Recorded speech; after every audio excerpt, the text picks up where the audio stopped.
Assalamualaikum warahmatullahi wabarakatuh.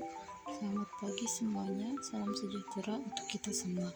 Sebelumnya, saya ucapkan terima kasih banyak kepada dosen pengampu mata kuliah Manajemen Pendidikan non-formal Bapak Helmi MPD yang telah memberikan kesempatan kepada saya untuk bisa presentasi di sini.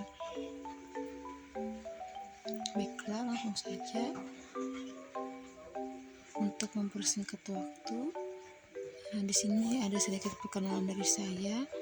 Saya Herunisa, Prodi Administrasi Pendidikan dari kelas reguler Banjarmasin semester 4. Adapun poin yang akan saya bahas di sini adalah yang pertama, pendidikan non formal, yang kedua, manajemen pendidikan non formal, yang ketiga, karakteristik pendidikan non formal, yang keempat, fungsi pendidikan non formal, yang kelima, faktor pendorong, tata kerja, dan prosedur pendidikan non formal. Langsung saja ke pembahasan yang pertama, yaitu pendidikan non formal. Pendidikan non formal adalah proses belajar yang terjadi secara terorganisasikan di luar sistem persekolahan atau dalam pendidikan formal, baik dilaksanakan terpisah maupun merupakan bagian penting dari suatu kegiatan yang lebih besar yang dimaksudkan untuk melayani sasaran didik tertentu dan belajar tertentu pula. Pendidikan non-formal dapat berupa pelatihan, kursus, atau kegiatan lain yang berfungsi sebagai pengganti, penambah, atau pelengkap pendidikan formal dalam rangka mendukung pendidikan sepanjang hayat. Selanjutnya yaitu manajemen pendidikan non-formal. Manajemen pendidikan non-formal memberikan wawasan tentang karakteristik dan macam ragam pendidikan non-formal, serta konsep dasar dan keterampilan yang diperlukan untuk mengelola program-program pendidikan non-formal. Selanjutnya, karakteristik pendidikan non-formal.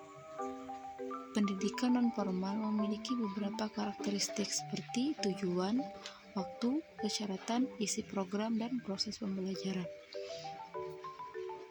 Tujuannya yaitu pendidikan non-formal memiliki jangka pendek yang berupa kemampuan fungsional sebagai kepentingan saat ini ataupun masa yang akan datang, dan lebih menekankan terhadap kompetensi dibandingkan pada ijazah.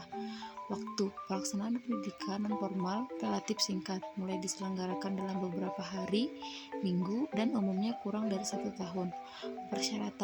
Persyaratan untuk mengikuti program pendidikan non-formal disesuaikan dengan kebutuhan, minat, dan kesempatan warga belajar. Selanjutnya isi program. Program pendidikan non-formal berpusat pada kepentingan maupun kebutuhan warga belajar. Yang terakhir, proses pembelajaran.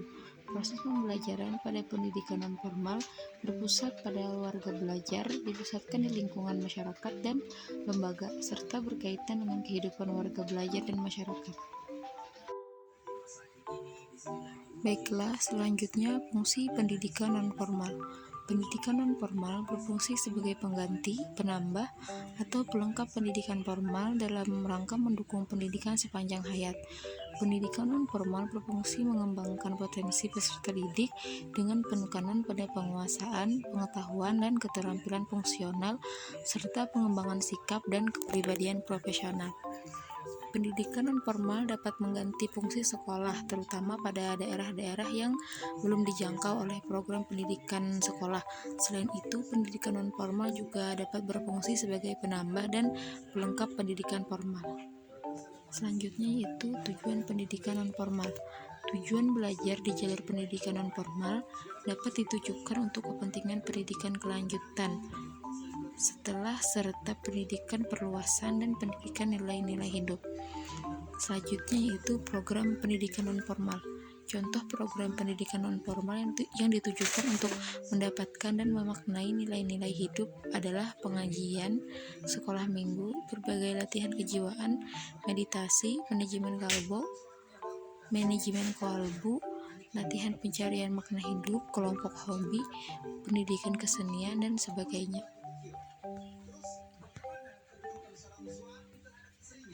Selanjutnya yaitu faktor pendorong, tata kerja, dan prosedur pendidikan non formal.